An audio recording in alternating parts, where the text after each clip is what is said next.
Hello and welcome to the Podawakens. My name is Jordan. With me, as always, breaking down the latest shows and movies of Star Wars is Ron. How are you, Ron? I'm doing great, man. I'm ecstatic to get into all this stuff we have to talk about today. We were super excited for this show coming in, and so far it's delivered in a big way. So I'm excited to just break down all of these first two episodes with you. Yeah, there's a lot of I was gonna say really. This was a show I think that surprised a lot of people. Is kind of the way I was trying to say this. Like it seemed to have been a show that was under not on people's radar before it really came out. We had some trailers where people are I felt like either a little down on or we're just like, great, it's another Star Wars show, Kind of just whatever. indifferent, Yeah. yeah. But as it comes out, right? Um this has been very well reviewed. I think it's like the highest behind Andor on Rotten Tomatoes. Yep. Which is amazing when you think about how well Mando premiered and had the press behind it. And you now have this show, I think, kind of taking the internet by storm a little bit, at least our Star Wars corner of the internet, I guess. I don't know how much it's resonating with people outside that. We'll get viewership figures, I'm sure, by the end of the week or whatever, from Disney.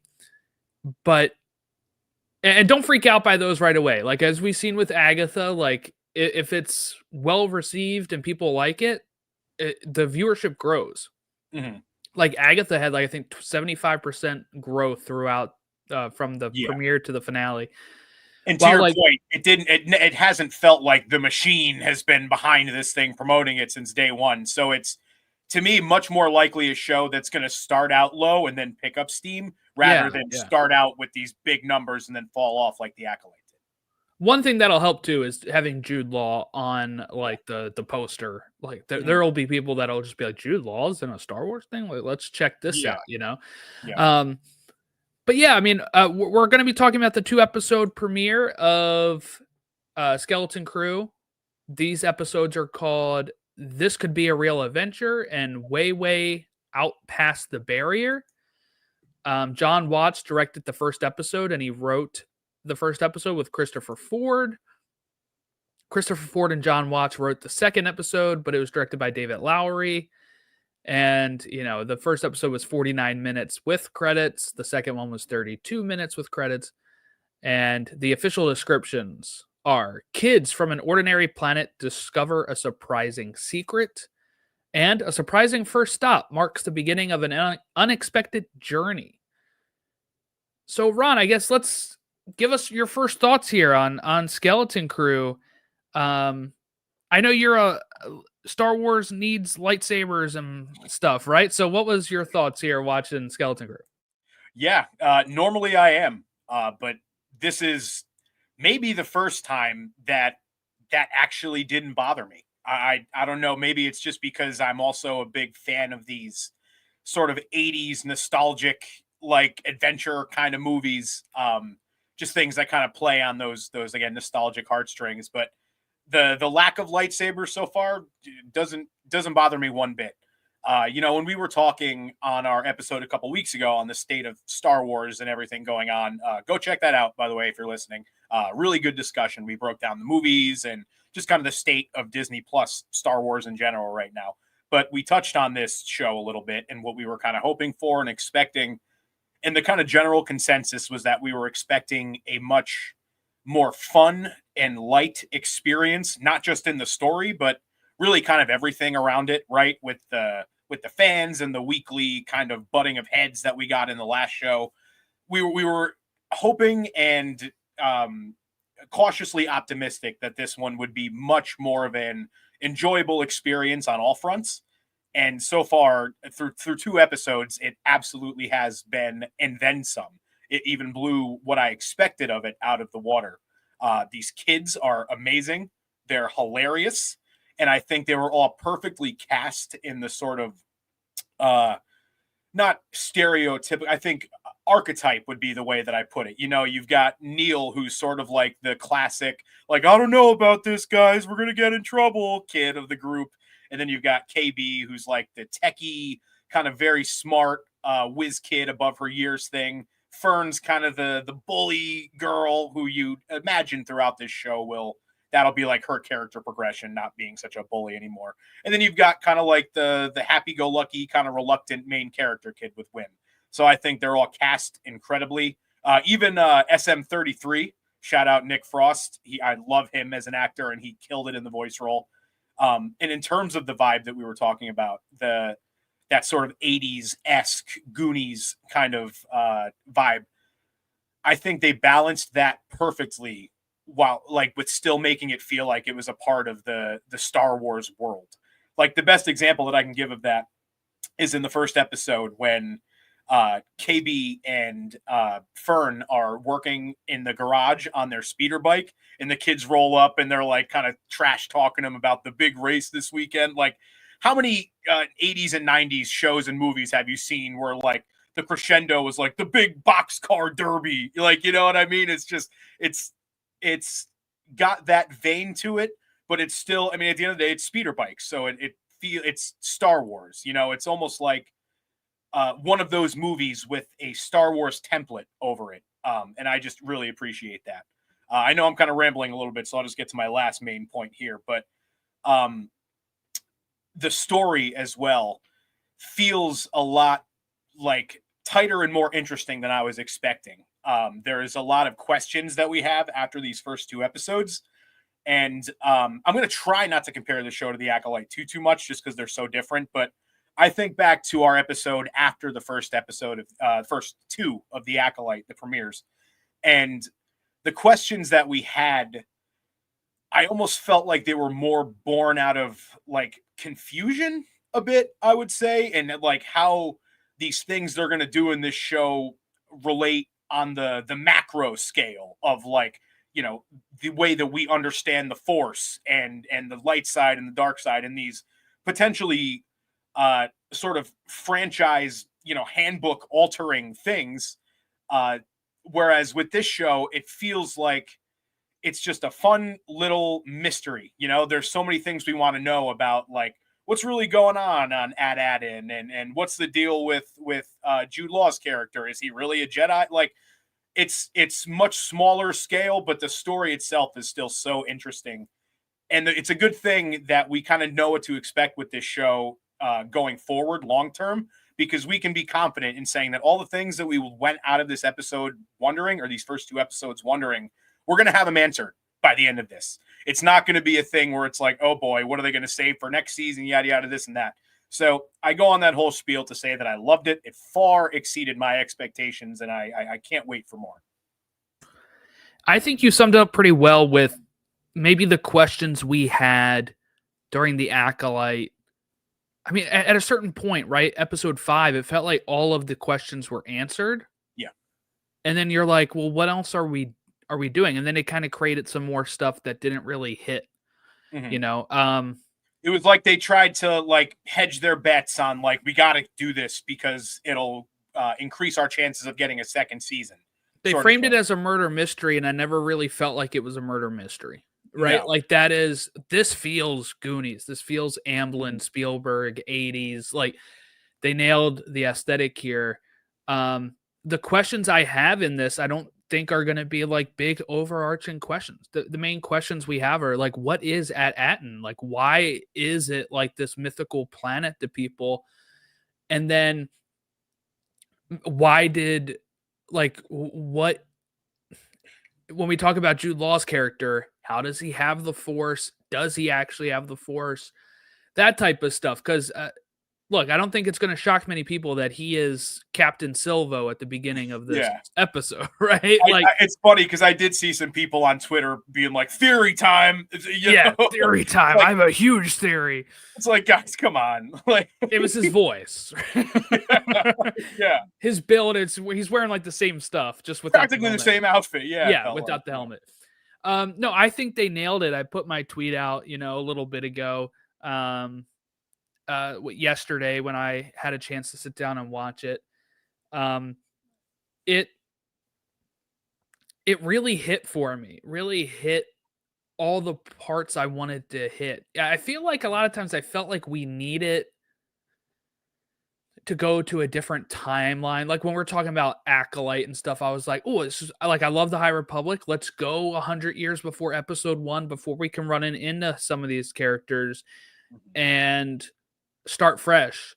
You don't need to, right? Yep. Like this is actually what I wanted. These are all new characters that are removed from the galactic fight, and we get to see just these characters with new villains. I'm kind of sick of Sith versus Jedi, and I don't mean that in Yeah. like a bad way, I guess. I mean like there's more villains that can be done than just, and I kind of phrase that when we talk about like the state of Star Wars. I didn't really bring it up in that, but like it's kind of something I think I mentioned in one of the first episodes of this show.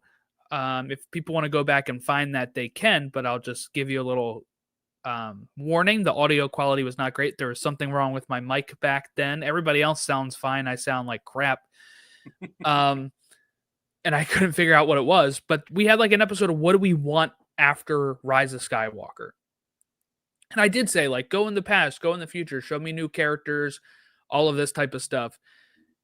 And I also want that in like the movies, but what I'm also alluding to is let's get out of the trap that we have set thanks to the sequels. And I say that as a sequel fan, but what I mean by that is they didn't know where else to go with it. So they said, let's bring back stormtroopers. Let's bring back red lightsabers. Let's bring a masked character who has a voice changing box like Darth Vader. Like, let's do that, right? When you could do other stuff. This is pirates. There are pirate villains. You can still have the Force and stuff in that. And that's kind of what the High Republic's doing with the Nihil. Like having the Nihil as a villain is totally different than having Sith, and they're still effective against the Jedi. And that works. Like give me more stuff like that, and I will be pretty happy. I just don't want us to fall in the same trap of like, here's TIE fighters, here's stormtroopers, here's the next Sith. Like, let's branch out. And that's what this show does. And but it does it still in a Star Wars way, I think is the main key here. You can say you're a Goonies show and you could lean a little too much into that maybe. And where you watch it, you're like, this is more Goonies than Star Wars. But this is if Goonies was in Star Wars and it fits. Exactly. You know, having the droids, the alien scene in episode 2 at the pirate port. Yep. That's like the most aliens we've seen in a Disney Star Wars production in a long, long time. Yeah. And we also get that Wim has that, I don't even know what it's called, but the little kind almost of like a tablet, I guess. Yeah, but it's like almost like a pop-up storybook, but in a tablet form is probably how I'd put that. So we get this kind of all throughout the first episode. We're kind of just getting these brief glimpses of this, what looks to be an Old Republic story between the Jedi, I think. That it's just, I thought you were gonna. My bad. I thought you were gonna follow up there. But like to your point, we've got. It feels. It doesn't feel too separated. You know, it's funny when you were talking before about kind of falling back into the old tendencies and going with what worked. In my head, I thought to myself, George putting out that line, that throwaway line in the what was it, the making of Phantom Menace with the it rhymes, it's like poetry. Yeah, I feel like that was like one of the worst things to ever get out, because it just feels like that's something that they can lean on and use the sort of excuse of, oh, we're just following George, what George always said. But the way to do that, sorry, no, real quick before we move on from this point, the way to do that is this opening scene, which does rhyme with a No Hopes opening scene, but it's totally different enough where you, like, if as a Star Wars fan you notice it, but you're not sitting there like recreating it step by step in the sense of here's troopers, here's this. It's pirates going onto a New Republic ship instead of Darth Vader getting on the Tantive 4, but it has those same beats, but not to the detriment of the story. The story itself still works. Exactly. You know, it's funny. I don't know if it was intentional, but it almost feels like it was poking fun at that a little bit when Neil and Wim are recreating the Vader and Obi-Wan like lightsaber tool, you know, when they're waiting for their bus and everything. It's funny. But yeah, man, that's basically what I got on that. Yeah. And I read a thing too that they intentionally did not use the right lightsaber sounds in that scene, the kids, when they're doing it, because they have never seen a lightsaber. They do not know how it actually sounds. So for them, they're making up their own sound effect and just running with it. And I think that is a really nice touch. I believe it was an interview with Jon Watts where he mentioned that. By the way, like, this is part of the reason he is not doing Fantastic Four or Spider-Man 4, right, was because he wanted he was moving over to do this. And again, not to harp on the accolade stuff, but I will just say, like, I think if you talk about how much that show cost, I'll be interested to see how much this show costs, because I feel like it looks so cinematic. Yeah. Compared to it. And I think it was used in I think it did use the volume. And like, this is for all the people that complain about how the volume looks, it can look great. And this looks great. The opening scene is a great way to start it off, I think, too, because it immediately is Star Wars before you introduce the kids, and it kind of gives you that hook. Then, right? And then you get to go into, and it is very reminiscent of those 80s movies, I feel like, where the opening is maybe like an action scene with other characters that our characters will run into later. Yeah. And then you get the kids waking up. It's a normal day and they're doing their thing. And it sort of sets up that, like, it's like, oh, there is this huge thing going on right now, and these kids who have no business being pulled into it are going to be pulled into it. So yeah, no, you're absolutely right. Yeah, so this was all working for me. The music is great too. This is the guy that did this is Michael Giacchino's son, Mick Giacchino. He also did the music for The Penguin. So he's having like two big releases. Yeah, what a family. God. I know. Especially Giacchino is my favorite composer, because he also did Lost, and he does like a lot of the Pixar ones, and you know, the Marvel films. He's got such a great resume. Sure. But yeah, so you know, we're going to see Jude Law at the very end of the episode. I'm actually surprised it took us that long to get to him. But just kind of as my mind is scattered right now, as I'm thinking of it, let's start with Jude Law and just think, like, I've seen some crazy theories, I'll say, right? Not the theory that he is Captain Silvo. Like, that's pretty clear. Confirmed. But people thinking that and this is where I think, I'm not sure why people would think this, because we saw him get, like, he led his men and women, like the pirates, to one credit, right? One coin worth of stuff. And Brutus is going to take control of this pirate gang, and he ends up getting thrown into the brig.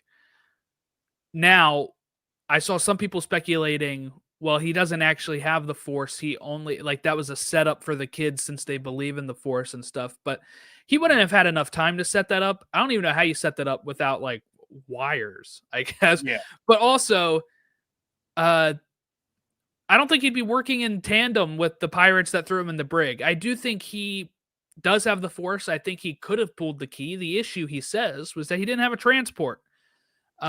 These kids say they have a transport. So now he's like, all right, let's get out of here. And he knows he can probably, I think how it'll play out is kind of, he is going to try to steal the kid's ship, finds out they're trying to go to Aten, and then that's a mythical, like, treasure planet or something, that then he's like, I'm going to go there too. And I'm going to, you know, and he's going to make it seem like he's doing this for them, but he's doing it for him. He'll have a change of heart and help the kids or whatever. But that's kind of how I see it. But you think he really has the Force, right?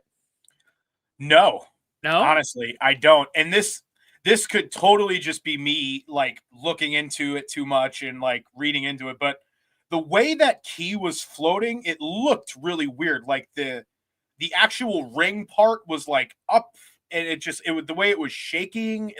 it didn't feel as crisp as it would be if he was just using the Force. It feels like it would just be kind of floating over. Just, I don't know, the way that it looked felt not very Force-ish to me. What if I had an answer for that?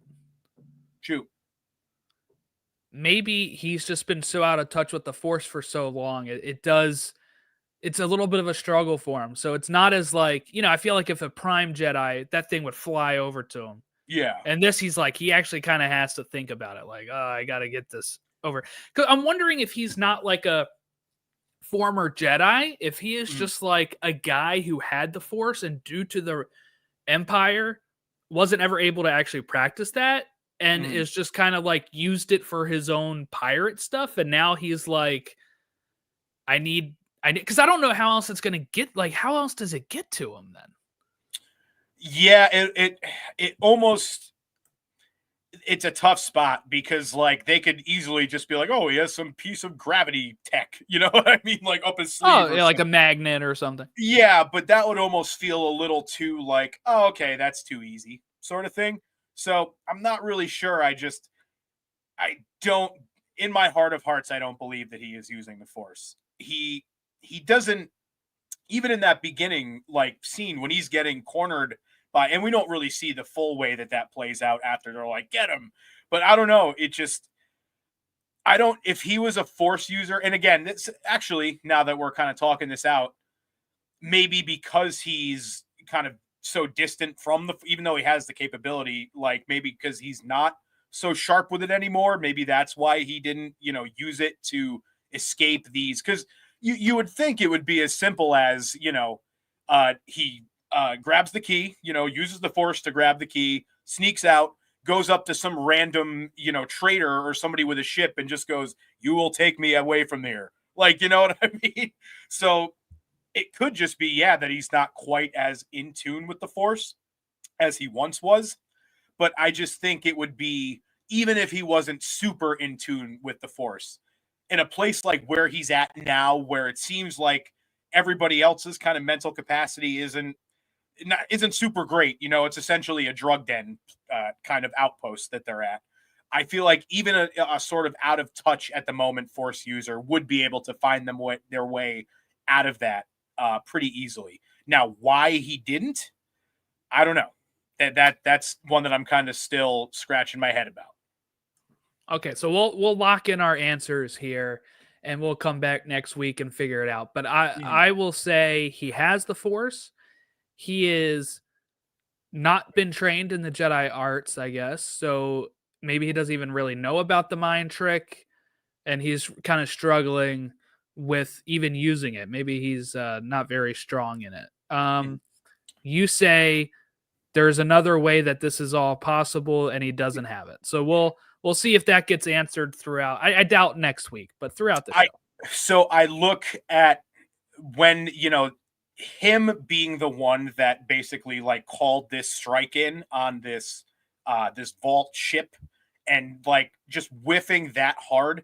I almost feel like he's just got that sort of bullshit or con artist thing, like almost like he kind of faked it till he made it to get into that position with the pirates, and then like he was like, well, this was a whiff, and I almost feel like that's going to be his whole thing, just lying and doing whatever he has to do to get from one moment to the next sort of thing. So that's kind of where I'm at. That's funny though, because I agree with that. I just think his lie is that he's a Jedi. Okay. But that he still has the Force. You know what I'm saying? So like I think he's taking like what the kids are saying, and he's probably going to be asked questions about being a Jedi. He's going to have to BS his way through that. But I do think he has something to, that has that. So that's interesting. So we both kind of agree on that, but on different points. It'll be something to track throughout. Before we do move on, do you think we see him wield a lightsaber at any point in this show? No. No? No, because it's a weapon of a Jedi, and I have him firmly as not having been a Jedi. So I will say no. Okay. Yeah, I would tend to agree. I do think they are going to visit a Jedi temple at some point, though. Just because, obviously, Wim thinks that, when they find this buried ship on Ad and he's, oh, it's a Jedi temple, yada, yada. I think that was very intentional foreshadowing to wherever this journey is going to take them. They are going to find very similar in the way that Ezra and Kanan found the Jedi Temple. I think it's going to be kind of one of those sort of things. They just kind of stumble upon it. And there's kind of a reference to that, right? He says that like some temples can like come up from the ground, and I think that's what Yes. happened in Rebels, right? Yes. The temple coming up from the ground. It also happened in the Lego Rebuild the Universe that I just watched too. Okay. So with Darth Jar Jar and all that. Oh, that's out already? Oh shit. I didn't Yeah, know. yeah. It's a 4-part like mini series thing. Yeah, so that that happens in that show as well. So I think it was kind of a reference to some of those things in the lore. So I thought that was really cool. All right, let's just kind of go character by character and our thoughts on them and their kind of storylines with it. So let's start with Wim, our main character. I would say, right? This is the main, but this is the Sean Astin Goonies character here. Yeah. I've seen a lot of people say that he is like their least favorite. I really liked Wim a lot. Like I think that I feel so bad for him. His dad has no time for him, but you get like his whole connection to this Jedi and to these stories is because that's was something he had with his mom. Mm-hmm. And it is his way of connecting with his mom, who's no longer there for whatever reason. Most likely dead, right? Yeah. Because it seems like nobody ever leaves this planet. So yeah, we would say most likely dead. And his way of trying to connect to her is by reading these stories, having this imagination. And he even asks his dad, like, can you read me a story like mom used to? And it's a no. I got to work. And aren't you too old for that? So, God, just wanted to sock him right in the mouth.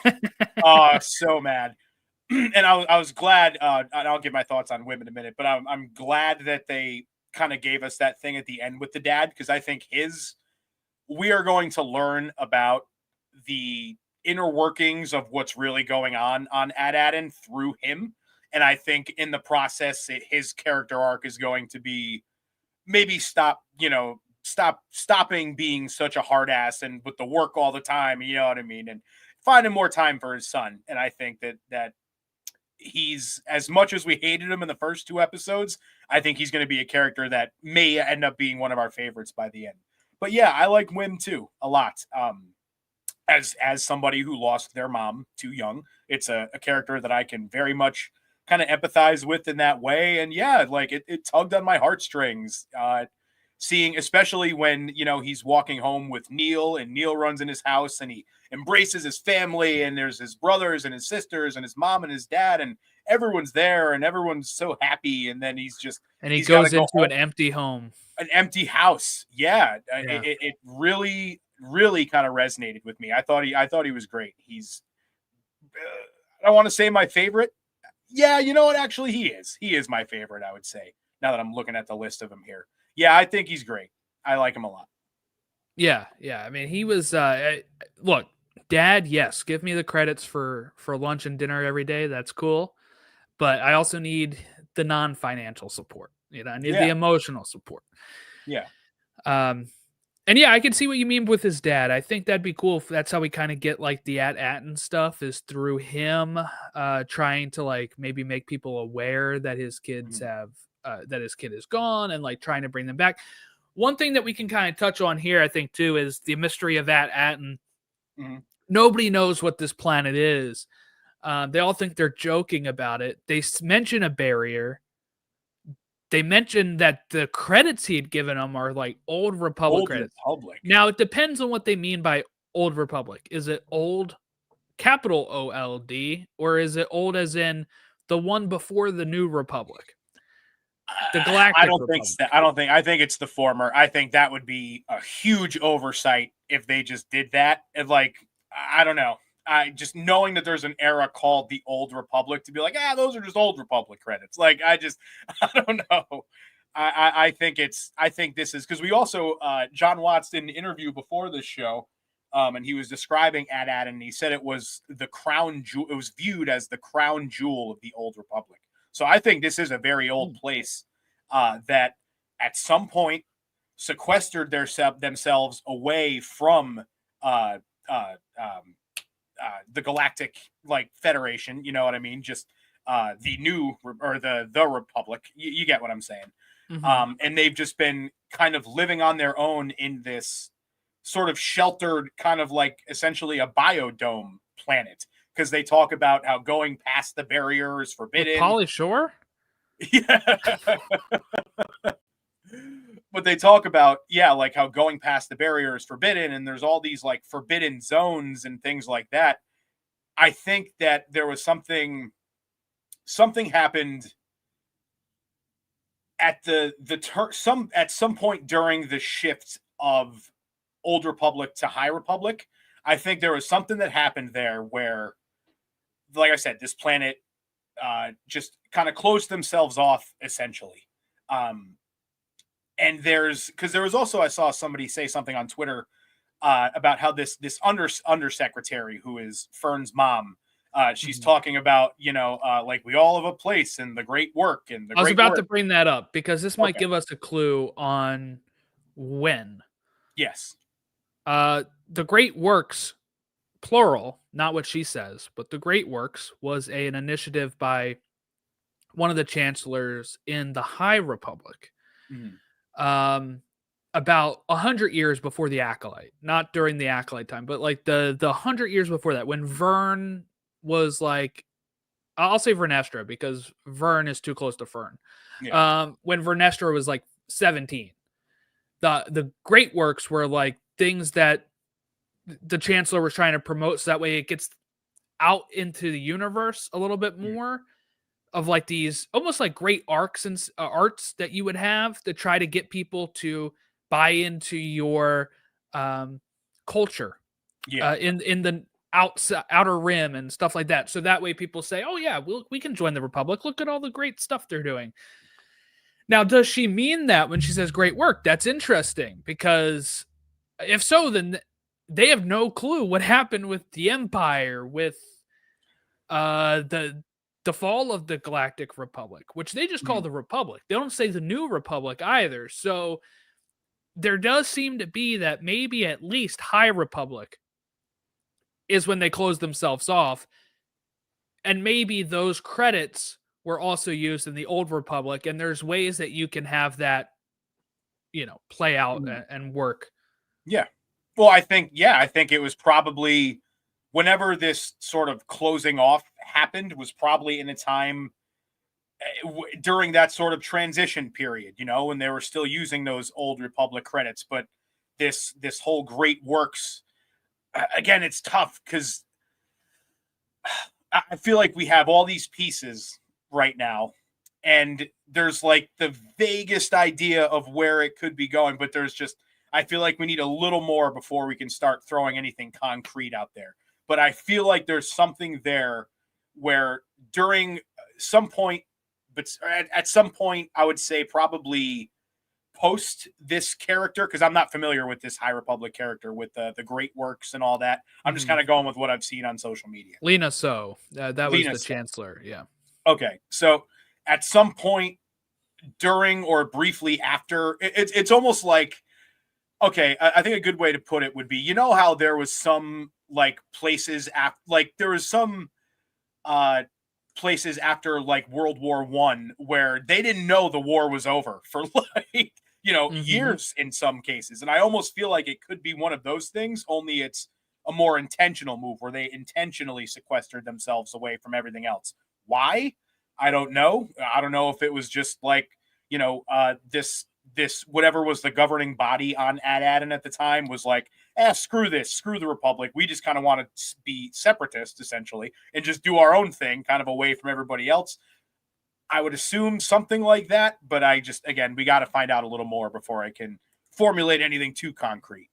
So just to give you a list of the Great Works that we know of, the Starlight Beacon is one of those Great Works. That's obviously, the big Jedi outpost in the High Republic. Other ones were the Republic Fair. That was something that she was working on, and that ends up being another disaster during the High Republic. There was a construction of communication relays throughout the galaxy. There was a treaty between the Quarren and the Mon Calamari, cracking the code on Bacta cultivation for Bacta tanks, and other technological innovations. What we know about this planet is that all of these people really have boring ass jobs, and Yeah. that is part of what they want to be, right? Yeah. Like even the kids want to do this stuff, Yeah. except for Fern and Wim. They're like really the only two that have any side of other goals that are not part of what the test is and getting the Yeah. placement and all of that stuff. Mhm. So maybe all of that is to work on big technological innovations as they're trying to do. Um, Whatever it is, has to have been long ago enough that how long do you think this ship was buried? Because even SM-33 has no record of Atten being Yeah. real, and he's been buried there for quite a long time. So okay, so maybe it was a thing then where this planet was sort of this again like this gold mine, crown jewel of resources, and they went to it during the maybe there was an initiative to branch out into this planet during the Great Works, and they get there and they're starting to establish, and they're like, wait a minute, why would we share this with the rest of the Republic? Like, we're all here already. The whoever sort of goes to that planet, they're like, screw that. We'll just form our own governing body here, and we will be the ones that sort of run this and have this whole planet rich with all kinds of what's the word I'm looking for? Resources. Like that could be very much a thing. And this was, and maybe it this undersecretary is sort of a descendant of whoever were the ones that quote unquote founded this planet. That could definitely be. Yeah, I mean, I think that's the biggest question I have. It's just about this planet. They seem to think that they're still doing this for the good of the Republic, but they are closed off enough where they have no clue that the Republic even fell and is now reinstituted again. It was giving big. You've seen Hot Fuzz, right?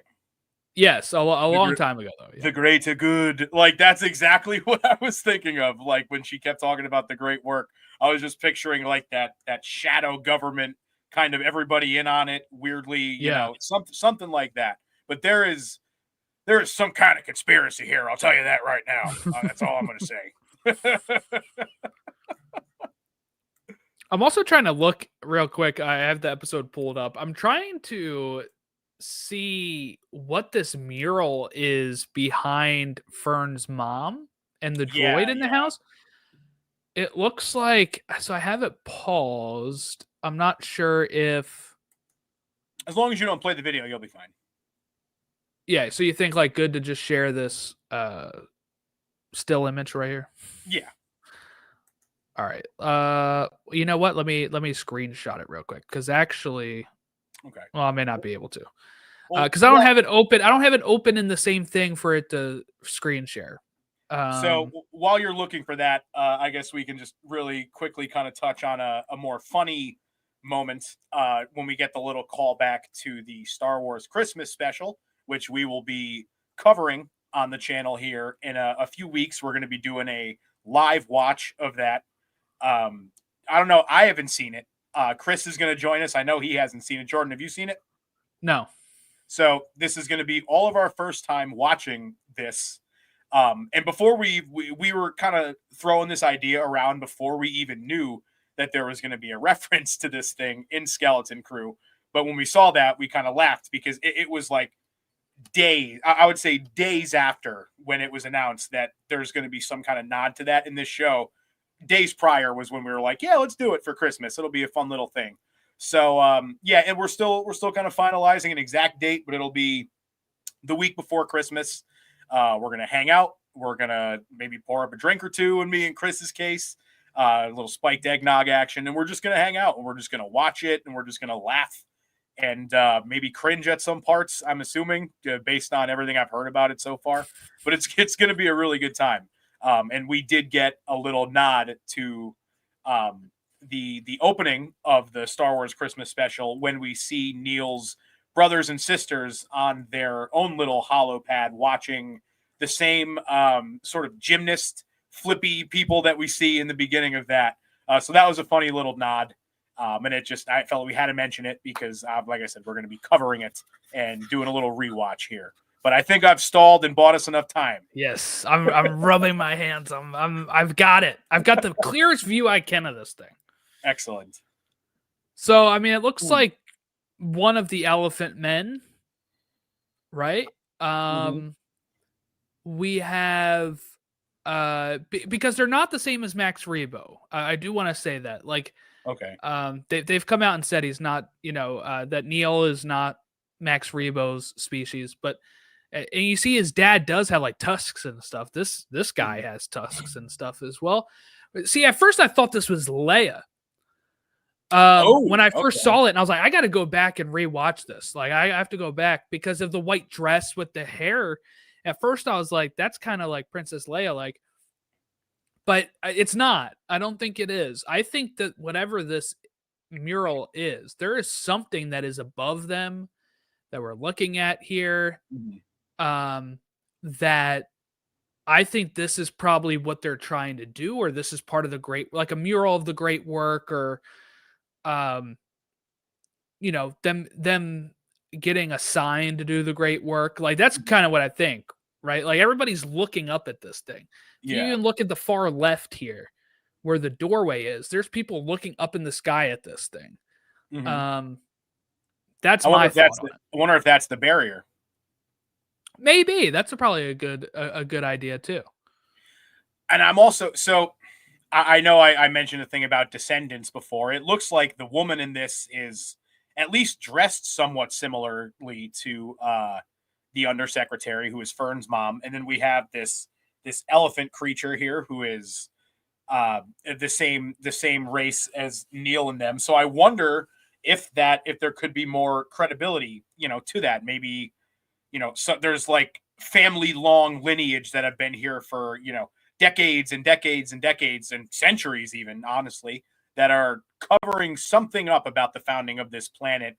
And this sort of mural is like what pays homage to the original founders of Ad-Atten. Like, that would be that's kind of where my brain goes. No, I agree. I think something like that, with either the great work, with the founding of something, it seems like some sort of special mural that you would be wanting to, like show for whatever reason. I have another picture I wanted to share as well that I'm just working on putting on the screen. Okay. It's from outside of the house. So I thought this was a pretty interesting look as well. I just said oops because I accidentally deleted the picture. I had to undo it. All right. Well, while you're doing that, I'll buy a little more time again, because we also got a fun little I don't want to say cameo, because I think he's just part of the show, but somebody who I forgot was in this show. It was announced some months ago. Jaleel White in this show as a space pirate. I totally forgot he was in this, but that was like a good jump scare when I saw him. I was glad to see him. I was like, I was waiting for him to be like, did I do that? Yeah. I was like, what? So we have Steve and we have Stefan. Which version is this? Yeah. All right. So I do have the image here. Let me pull it up. And then I also found a neat, probably even a clearer shot of the mural. So I'm bringing that up as well. So this is outside of her house. Whatever this thing is. The statue. Some kind of like, monument. Art, sculpture. Just cool. Huh. Don't know what it's supposed to mean, but think about it this way. She's a big enough deal that she has her own sculpture out front. None of these other houses do. Yeah. Huh. So maybe her role. In real time, I didn't even catch that. Yeah, I wonder if it's like, or does it match the symbol that we saw in the mural? I don't think so. I'm pulling it up again here. So this is the the look from a little further out, Okay. but you can see like more people, like an Ithorian, hammerhead Yeah. chilling out here, and then another person looking back at the lady in white. And Does it look like they're like kneeling? I don't know if they're kneeling or like sitting on a ledge. Hmm. It's kind of tough because I think part of this is the sofa here, so I'm not really, or maybe that's Very part of it. intentionally cropped. Yeah. Yeah, it's kind of tough to tell, but she's a big enough deal. She has a mural and a sculpture outside, and they seem maybe historically relevant. So just something I thought was cool to examine as we're going through the episode here. Very much so. I think a big theme of this show in general is family, right? Everything that Wim is going through with kind of not having one, and just Fern. Also, Fern's mom makes a comment, when she gets home from school and she's running up the stairs, and I forget the exact exchange, but Fern's mom basically makes a comment telling her that she kind of like strong-armed, used her power to get Fern back into like the top of her class. So there's definitely some kind of like family power, sort of classism, maybe even thing going on here, where in these, future episodes, I think we're going to see again through the lens of Wim's father, that what on the surface looks like a very almost utopia kind of place is actually anything but, and maybe might be run by a cult. Who knows? I got it, by the way. I've not the sculpture so much, but what the symbol is, or where I've seen it also. So it's the scene you mentioned where she says, "I got your spot back." She's giving this little badge. That is the symbol that is right here. Okay. For it's just upside school, down, so it's tough the to tell. school or whatever it is, maybe it's their community, maybe it's their country, their planet flag, something like that. But that is what is on the mural that they're all looking at here. Okay. All right. Well, that I guess gives us a little bit more to chew on. Yeah, I think as of now that would be my best guess. Given what we have, the very limited amount of information that we have right now, there is some kind of long time like founders of Ad-Atten and like the powerful families, as it were. There's some kind of dynamic there, or maybe even just not families, but family, if it's just Fern's mom and the undersecretary, although they do reference a supervisor as well.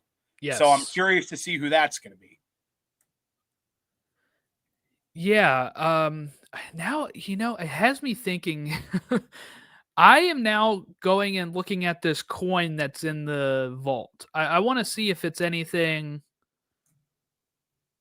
It's like okay, it's just a Republic logo on it. Okay. I wanted to make sure it didn't have anything to do with this. But when I pull it up, it just looks like it's a square coin. So it's not even a credit. I don't know how much this is worth. Maybe the coins are less than a credit. Kind of the same way it's less than $1. Are you talking about the ones in the beginning? Like how when he picks up the one credit? The one that's in there. Yeah. Okay. I was just making sure. I wanted to double check that it didn't have any of these logos on it. No, it does not. It does not. I think the reason for them specifically doing that and him holding up this one was to show that this is what they're using now, and the one that Wim finds. Oh, that's a good point. Are the old Republic or old Republic? We're still not sure which one it is yet. True. So these credits are totally different. You're right. But that means that I think my interpretation of this is correct then as well, that old Republic credits means before the Empire credits, because that's what they looked like. They look like what Wim has. Okay. If you watch like, where would we see this? Like Clone Wars maybe? Or I don't know if it's in Attack of the Clones with I don't know if we ever see physical, they talk about credits, but I don't know if we see the physical what credits are.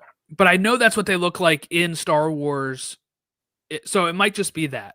But Okay, I'm so it's wondering not why they'd Old be Republic. worth more. It's Old, Republic. Yes, that's the lowercase o, is how I would say that. But I just wonder why they would be worth more. Um, I don't know. Maybe it's like it could just be as simple as the, like $2 bills are worth a shit ton now, and they used to be yeah, used yeah. all the time back then. I hope that there's some deeper meaning there though, because that would again feel a little lazy. Get your 50-cent piece that has Captain Silvo on it, Yeah, yeah. type of thing. Only 4 easy low payments of $49.99. Yeah, on the Home Shopping Network at 2 in the morning. Yeah. So the second episode was a little shorter. Mhm. But let's continue going through the characters that we have right now. So we have Yes. Neil, who is, Really I would quick, say, the fan before we favorite. keep going, I actually do want to touch on the episode thing, just because I don't Yeah. want to forget. So we talked about the pacing and stuff and Acolyte and how it wasn't our favorite and how the episodes were a little too short. And it's weird because I feel like in certain shows, the way that they've spaced this out would have pissed me off in terms of like this first one being so long. And then they gave you this, what essentially ends up being a 25-minute episode for the second one. But I almost feel like it worked here because they paced it so well with the time they had, where as the whole first episode, that entire 45 minutes is setting everything up perfectly, telling us everything we need to know to sort of get off the ground with this journey. And then we get this second episode, which almost it felt like a perfect mini episode because it kind of got us to this point from where, okay, the kids are in space now, to introducing us to Jude Law's character Jod, and like kind of providing that link and not wasting a whole another week on it. You know what I mean? I think it was a really good, like, fun little condensed set. It almost felt like not episode 2, but like episode 1.5 to me. So, I agree. I'm just reading what the runtimes are for the whole series going forward. Mm-hmm. This would be about the shortest or tied for or around the shortest. Yeah. Episode. Because I think episode 4 is 32 minutes, episode 6 is 29, and episode 8 is 37. So, Mm-hmm. and I felt like this was paced fine. I feel like this was, it also helps it's released with the first episode. So you kind of get like, you're not waiting the whole week for it. It's just like boom, boom. Mm-hmm. And I think that's kind of what I meant, not to cut you off, but I think Yeah. that's what I meant. Whereas if we had gotten this episode in a standalone, it would have been like, come on. But because it was the shorter one and they attached it to the caboose of this much longer episode, I feel like it worked. We felt with the Acolyte, which we said I wasn't going to keep comparing it, but it's the most recent one, so we have no choice. Yeah. But how many weeks did we talk about, like, man, it just feels like we were a little underserved. And it just, I don't think this show is going to do that. And so far they haven't. So. Right. Even so, again, not to really compare, but like, I don't even think my issues were really runtime with the Acolyte. Like, I'm a big proponent of make the episode however long you have to make it to tell the story you want to tell in that episode. Mm-hmm. And then hopefully by the end of the 8 episodes of whatever show you're making, you've told everything you need to tell. Exactly. That's why some episodes are longer, is because, all right, like, I need to set up everybody in this episode. So episode 1's long. Boom. Episode 2, I really want to hit this point, this point, this point, and then we'll end with the introduction of Jod, right? Mm-hmm.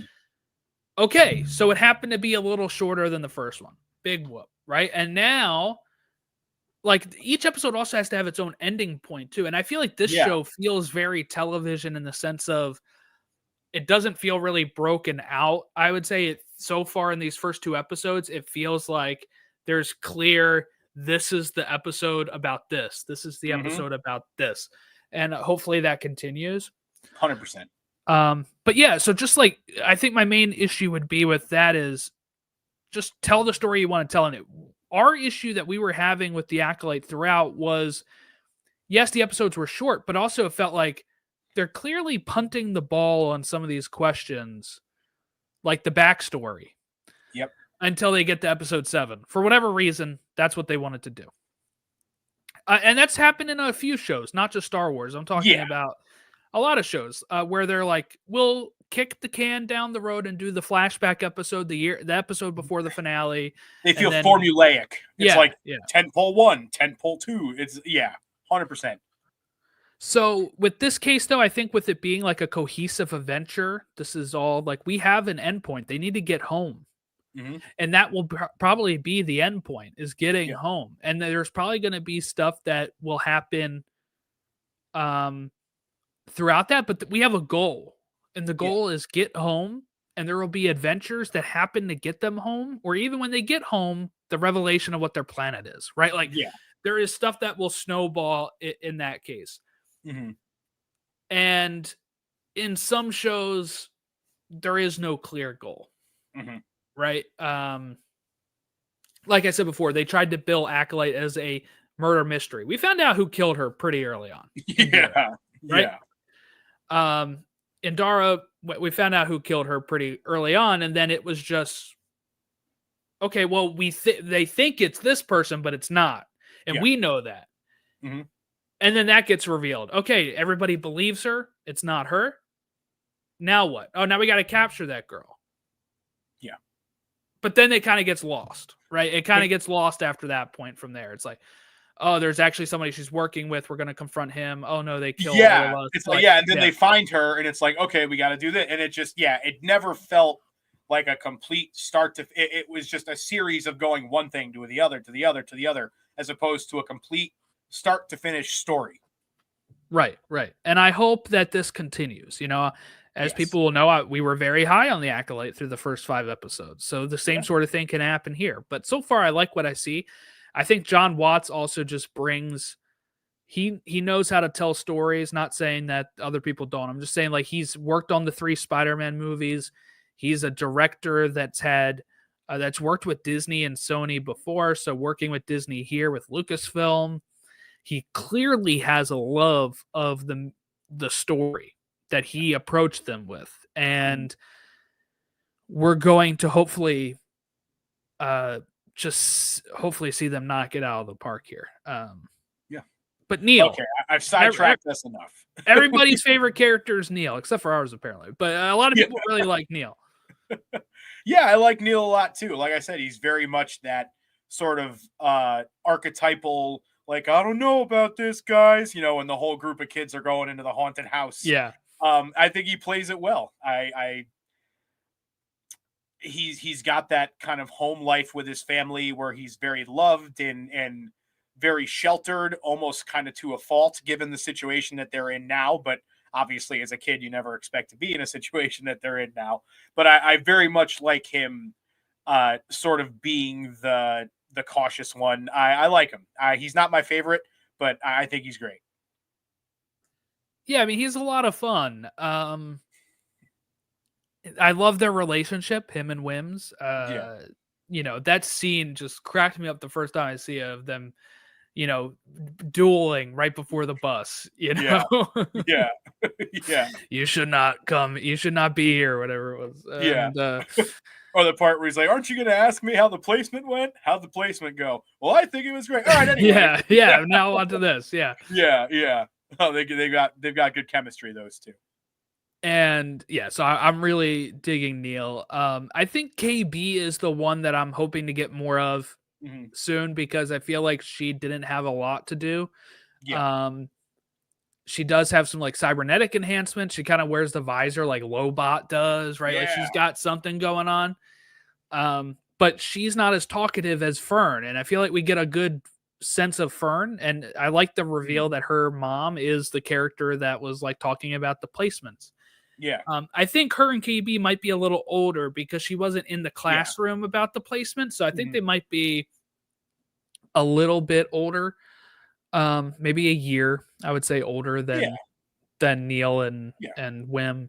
In the way they're able to so easily kind of boss them around and like trick them to do all the digging, to get in the ship and everything. It's very like, all right, the 5th graders playing a joke on the 3rd graders sort of thing. You know what I mean? And I love how she also just takes SM-33 and is like, I'm your captain now. Yeah, and there you go.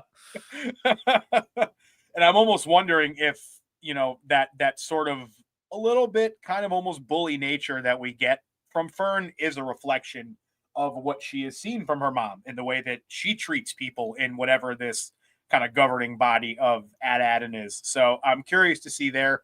But like you said, I would also like to see more of KB. I think she looks cool as hell, and she almost has that.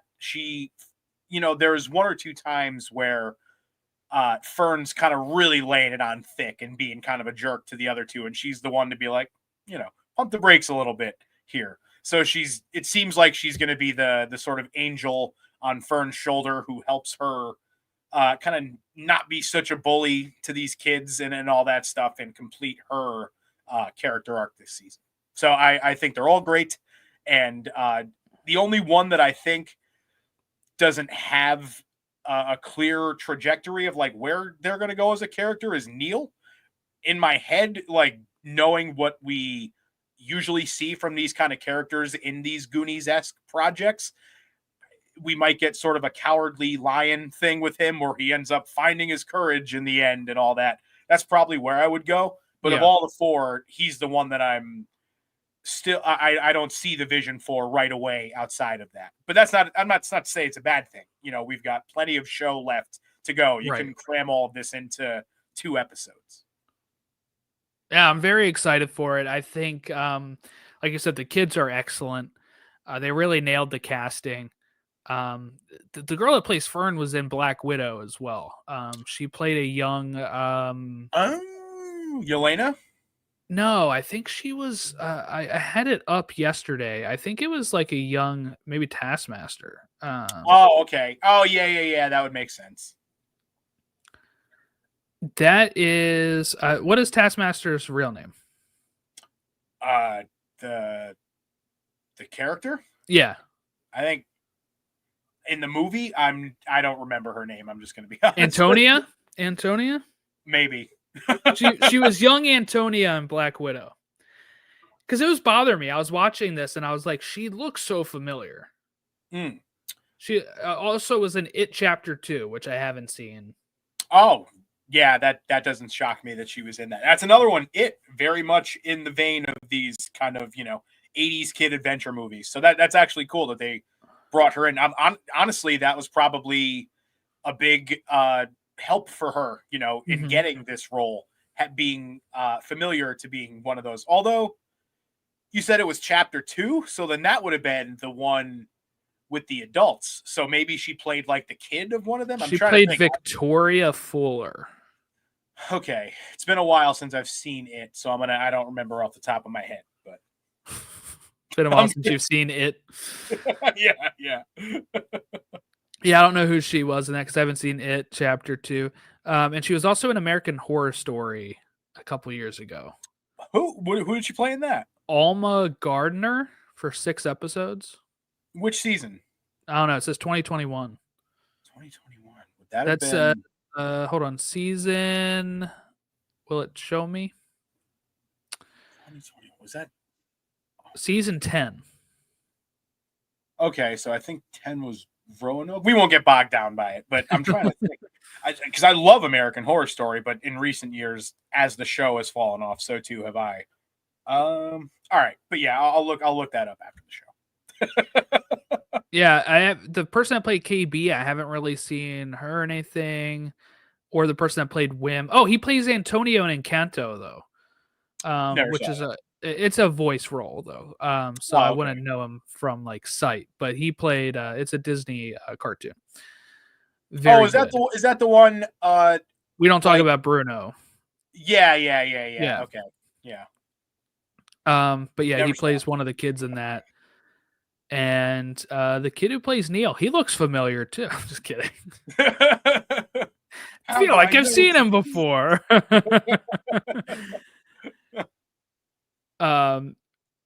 Who is this kid? I mean, he is actually a kid that's in stuff. But he's gonna be the guy in the Dear Santa movie, which is the Jack Black as Satan because he like is dyslexic and misspells Oh, and he gets Santa. yeah. He's the That's main so kid funny. in that. that whole movie is birthed on a meme, man. That whole like when your dyslexic kid writes to Santa and it just shows you Yep. that. Wow, that's funny. Yeah, so he's the main kid in that, but he's playing Neil in this. Okay. But all the kids are great. The casting's been knocked out of the park. I can't wait to see Jude Law actually do something. So yeah, anything else that we didn't talk about in the show that? No, I was saving the Christmas special thing and the Jaleel White thing at the end for just some quick hits, but we got through them all. So Yeah. all of my notes here are we have discussed. Cool. There was the pirate from Mandalorian. From Mando season 3, yeah. 3 in there. It looks like he's with the new crew, and that's this crew. We did have Teak from the Ewok films as well, or like the species of Teak. He was the one that ferried them over to the to the port bar area. Yeah. One thing I really liked about that too is how it sets up the reveal that the coins mean something, like the credits are special, because he runs off with it. He's like, "Oh yeah, gone." Yeah, he's gone, and it's like at first it just seems like quirky character does quirky thing, but it comes back around with them buying the soup and stuff. He's like, "No, I'm gonna put these in my shoe now." Yeah. Oh, too, man, when that guy is serving the like soup and he's like, "Whoa, look at these." He's like, actually, yeah, this is not enough. This is not enough anymore.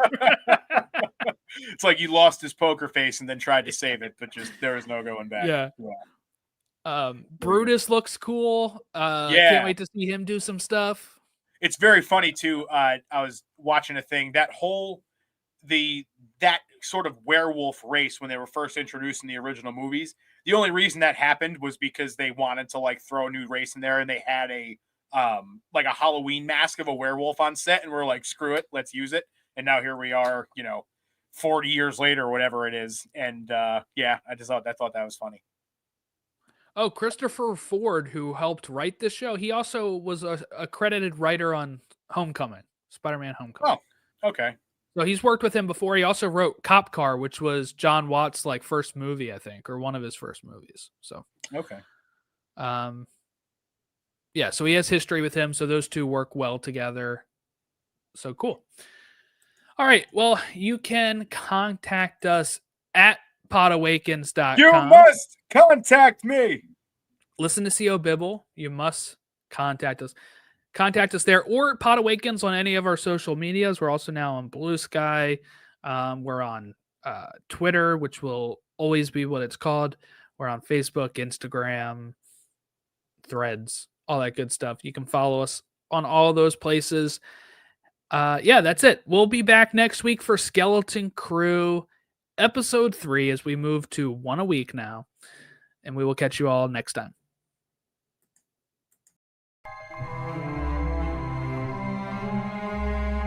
Hello there. You know what I've come for. This is the way.